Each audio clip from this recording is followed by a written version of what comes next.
오심 예배 오신 여러분 환영 축복합니다. 오늘부터 사무엘상 말씀을 가지고 본격적으로 사무엘상을 이제 시작하게 되는데요. 오늘 본문은 사무엘상 1장 1절에서 2절입니다. 에브라임 산지 라마다 임소빔에 에브라임 사람 엘가나라 하는 사람이 있었으니 그는 여로함의 아들이요 엘리후의 손자요 도후의 증손이요 숲의 현손이더라. 그에게 두 아내가 있었으니 한 사람의 이름은 한나요 한 사람의 이름은 분인나라. 분인나에게는 자식이 있고 한나에게는 자식이 없었더라. 아멘. 이렇게 오늘 본문은 엘가나의 족보로 시작이 됩니다. 성경에서 족보가 나올 때에는 그 족보에 나오는 그 사람이 어떤 사람인지에 대해서 설명하기 위한 그런 장치가 바로 족보입니다. 예를 들면 마태복음 1장 1절에 이제 예수님의 족보가 나오죠. 아브라함과 다윗의 자손 예수 그리스도의 계보라 이러면서 마태복음 1장 1절이 시작이 되잖아요. 그러면서 아브라함은 이삭을 낳고 이삭은 야곱을 낳고 이러면서 쭉 이제 계보가 이어지는데 결국은 예수님이 어떤 분이신지에 대해서 설명하기 위한 것이 바로 이 족보입니다. 그런데 오늘 본문에 보면은 이 엘가나라고 하는 사람을 설명하기 위한 족보가 나오는데 우리가 방금 읽었지만 우리가 잘 아는 그런 사람들이 엘가나의 이 조상들 중에는 없어요. 그리고 족보도 굉장히 짧습니다. 이것은 무엇을 의미하냐면 세상적으로 볼 때의 엘가나가 그렇게 사람들이 주목할 만한 사람이 아니라는 거예요. 대단한 사람이 아니라는 것입니다. 그리고 그에게는 두 명의 아내가 있었습니다. 한나라는 아내가 있었고 분인나라는 아내가 있었는데 이렇게 일부 다처제의 이 가정은 당시 유대 사회에서는 있었어요. 이것이 법으로 일부 다처제가 금지되지는 않았습니다. 이 자손을 이어가기 위해서 당시에 일반적으로 허용되던 관습이었어요. 하나님께서 그것을 하라고 하신 것은 아닙니다. 하나님께서는 한 남자와 한 여자가 한 몸을 이루어서 가정을 이루고 부부를 이루는 것이 성경적인 결혼이죠. 하나님 말씀하신 결혼인데 그런데 당시 상황 가운데서 이런 자식을 또 낳고 이 계보를 이어가기 위해서는 일부 다처제가 이 허용되던 관습이 있었습니다. 그러니까 엘가나는 이런 관습에 따라서 두 명의 아내를 둔 것입니다. 그런데 이 두 명의 아내 중에서 분인나라고 하는 그 아내는 자식들이 있었어요. 그런데 한나라고 하는 이 아내에게는 자식이 없었습니다. 그래서 오늘 말씀에 보면은 말씀을 통해서 보면 이 한나라고 하는 사람은 이 여인은 세상 사람들이 이렇게 주목할 만한 그런 여인은 아니었어요. 특별히 당시에는 결혼했는데 아이를 낳지 못하면 이혼 사유가 될 만할 정도로 아이를 못 낳는 것에 대해서 큰 문제로 여겨졌거든요. 그러니까 한나 같은 사람은 당시에는 사람들이 주목할 만한 사람도 아니요 오히려 하나님께 뭐 저주받은 사람이다라고 여겨질 정도로 또 이혼당할 정도로 정말 어려운 상황 가운데 있는 사람이었습니다. 그런데 사무엘상은 이렇게 세상적으로 주목하지 않는 대단한 사람이 아닌 엘가나와 또 아이가 없어서 어려움을 당하고 있는 고통을 당하고 있는 이 한나의 이름과 그들의 가정에 대해서 기록하고 있어요. 이것은 무엇을 의미할까요? 왜 성경은 엘가나, 대단한 가문도 아니고 대단한 사람도 아닌 그 엘가나, 그리고 아이가 하나도 없는 그 한나를 주목하고 있을까요? 이것은 성경을 통해서 우리가 알 수 있는 것은 하나님께서는 세상 사람들이 주목하지 않는 그 엘가나와 또 한나, 어떻게 보면 지극히 평범한 사람들, 또 가정 안에 아픔이 있는 사람들, 하나님께서 주목하고 계신다는 것을 우리는 알 수가 있는 것입니다.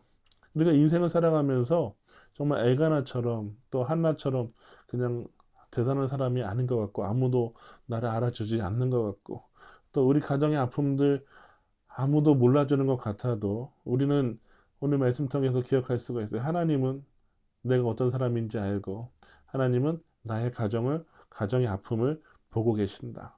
주목하고 계신다.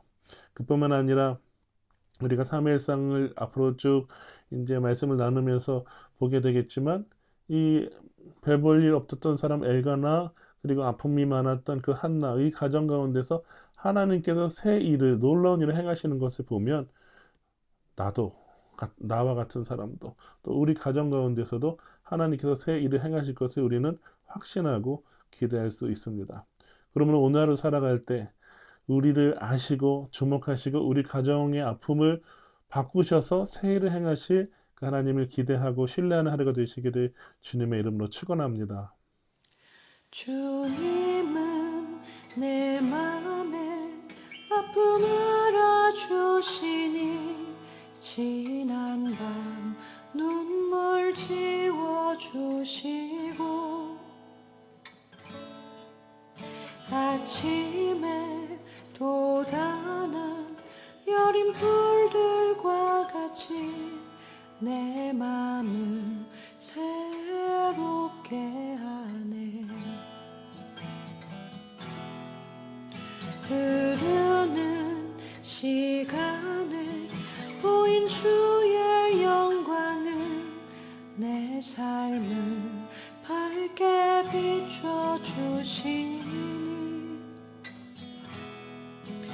온 땅과 모든 산보다 전에 계셨던 주님 창조의 주를 찬양하네.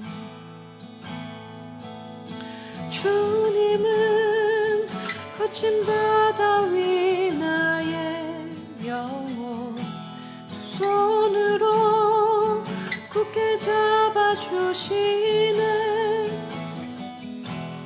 주님께 맡긴 인생의 여정 속에 아픈 만큼 기쁨의 날 주시네.